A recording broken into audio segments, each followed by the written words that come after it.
The material world, continued Dupont, abounds with very strict analogies to the immaterial, and thus some color of truth has been given to the rhetorical dogma that metaphor or simile may be made to strengthen an argument as well as to embellish a description.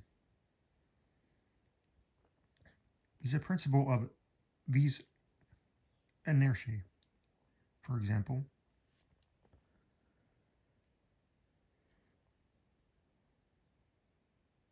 seems to be identical in physics and metaphysics. It is not more true in the former that a large body is with more difficulty set in motion than a smaller one, and that its subsequent momentum is commensurate with this difficulty than it is in the latter.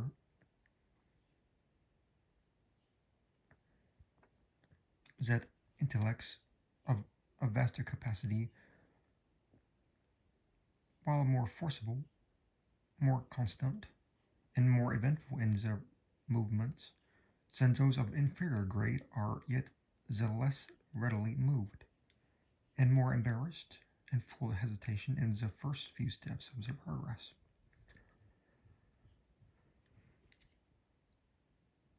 Again, have you ever noticed which of the street signs over the shop doors are the most attractive of attention? I've never given it the matter of a thought,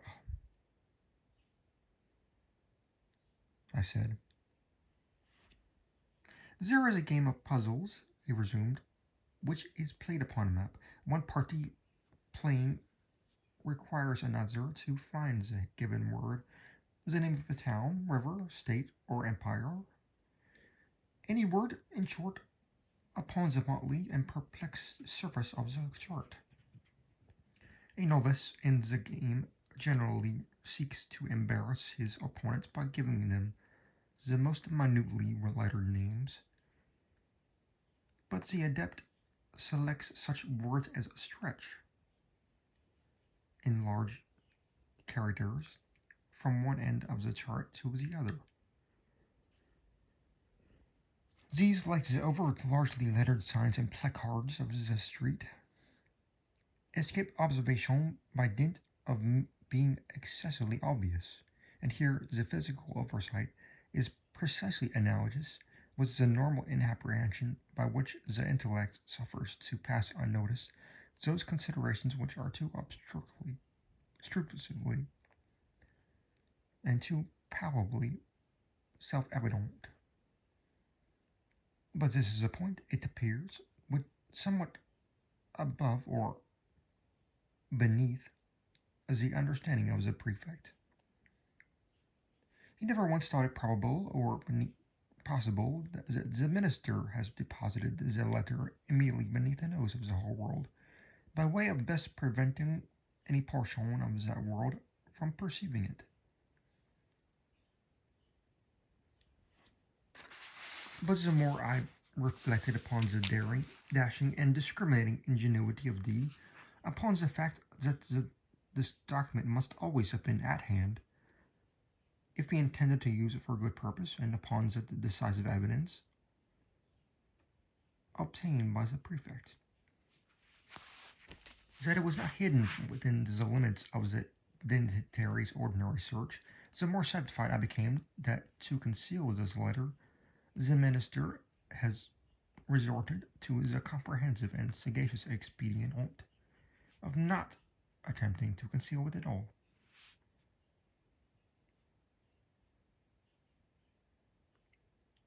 Full of these ideas, I prepared myself with a pair of green spectacles, and called one fine morning, quite by accident, at the Ministerial Hotel. I found D at home, yawning, lounging, and dawdling, as usual, and pretending to be in the last extremity of ennui. He is perhaps the most really energetic human being now alive. but that is only when nobody sees him. To be even with him, I complained of my weak eyes and lamented the necessity of the spectacles, under cover of which I cautiously and thoroughly surveyed the whole apartment, while seemingly intent upon only the conversation of my host. I paid special attention to a large writing table near which he sat, and upon which lay confusedly some miscellaneous letters and other papers, while one or two musical instruments and a few books. Here, however, after a long and very deliberate scrutiny, I saw nothing to excite particular suspicion. At length, my eyes in the circuit of the room fell upon a trumpery filigree card rack of pasteboard that hung dangling by a dirty blue ribbon from a little brass knob just beneath the middle of the mantelpiece. In this rack, which had 3 or 4 compartments, were 5 or 6 visiting cards and a solitary letter. This last was much soiled and crumpled. It was nearly torn in two,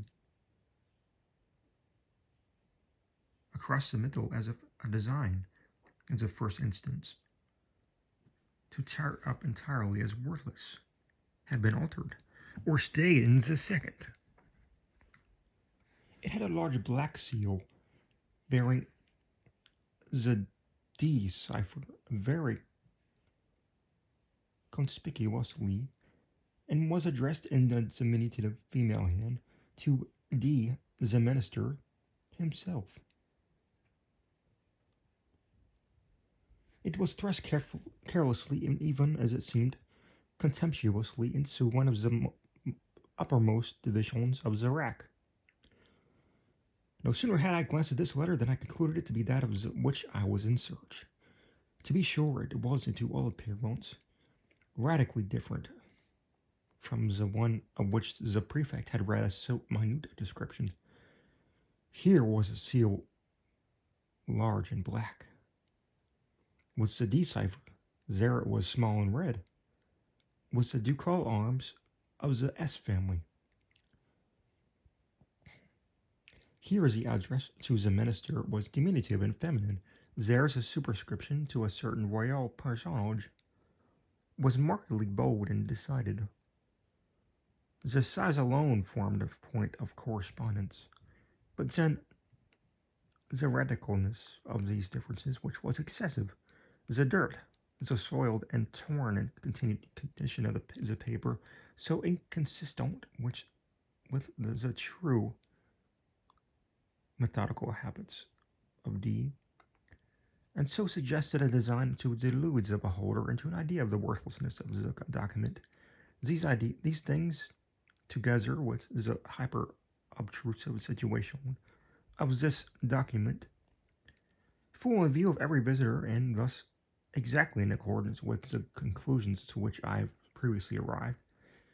These things, I say, were strongly corroborative of the suspicion in one who came with the intention to suspect. I protracted my visit as long as possible, and while I maintained a most animated discussion with the minister upon a topic which I knew well had never failed to interest or excite him, I kept my attention really riveted upon the letter. In this examination, I committed to memory its external appearance and arrangement in the rack, and also fell at length upon a discovery which, at rest, whatever trivial doubt might have entertained.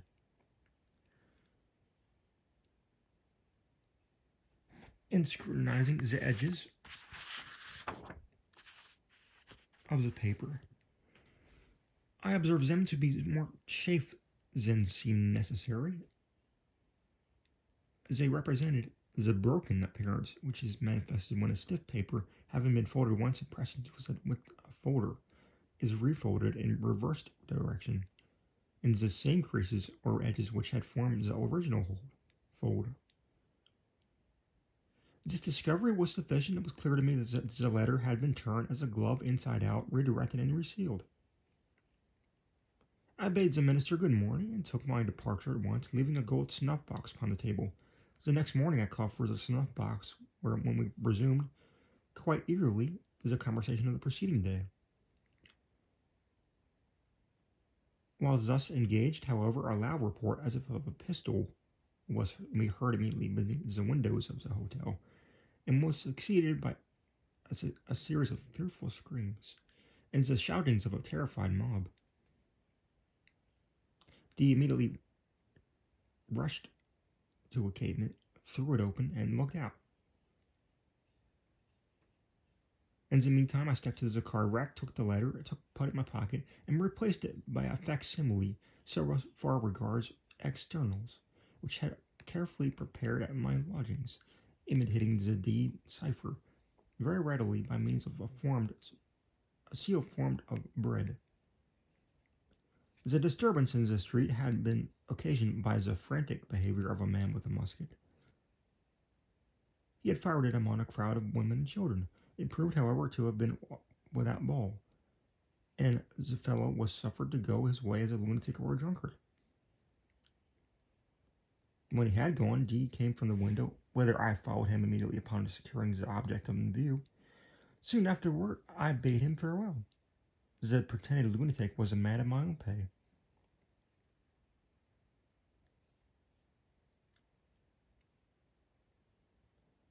But what purpose had you, I asked, in replacing the letter by a facsimile? Would it not have been better at the first visit to have seized it openly and departed?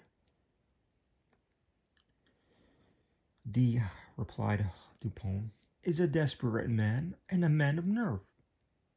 His hotel, too, is not without the attendants devoted to his interests. Had I made the wild attempt you suggest, I never left the ministerial presence alive. The good people of Paris might have heard me no more. But I had an object apart from these considerations. You know my political prepossessions. In this matter, I had acted as partisan of the lady concerned. For 18 months, the minister had her in his power. She had now had him in hers, since, being unaware of the letter is not in his possession, he will proceed with his accusations as if it was. Thus will he immediately commit himself at once to his political destruction. His downfall, too, will not be more precipitate than awkward. It is all very well to talk about the facilis descensus Averni, or descent into hell is easy, but in all kinds of climbing, as Catalani said of singing, it is far more easy to get up than to come down. In the present instance, I have no sympathy, at least no pity, for him who descends. He is that monstrum horrendum, an unprincipled man of genius. I confess, however, that I should very well to know the precise character of his thoughts when being defied by her whom the prefect terms a certain personage. He has reduced to his openings a letter which I have left for him in the card rack. How? Did you put anything particular in it? Why, it did not seem altogether right to leave the interior blank. That would have been insulting. D at Vienna once did me an evil turn which I told him, quite good-humoredly, that I should remember. So as I knew he would feel some curiosity in regard to the identity of the person who had outwitted him, I thought the copy not... I thought it had a pity not to give him a clue.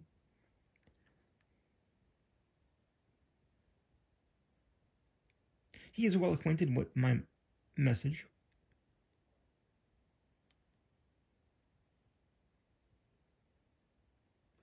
My manuscript.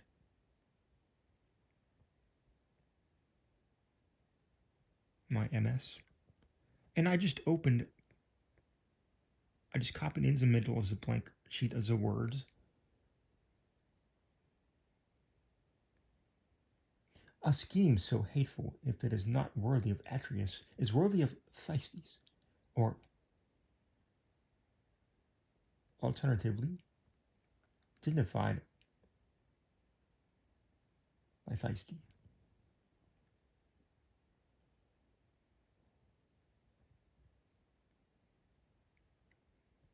They are to be found in Crebillon's Atre,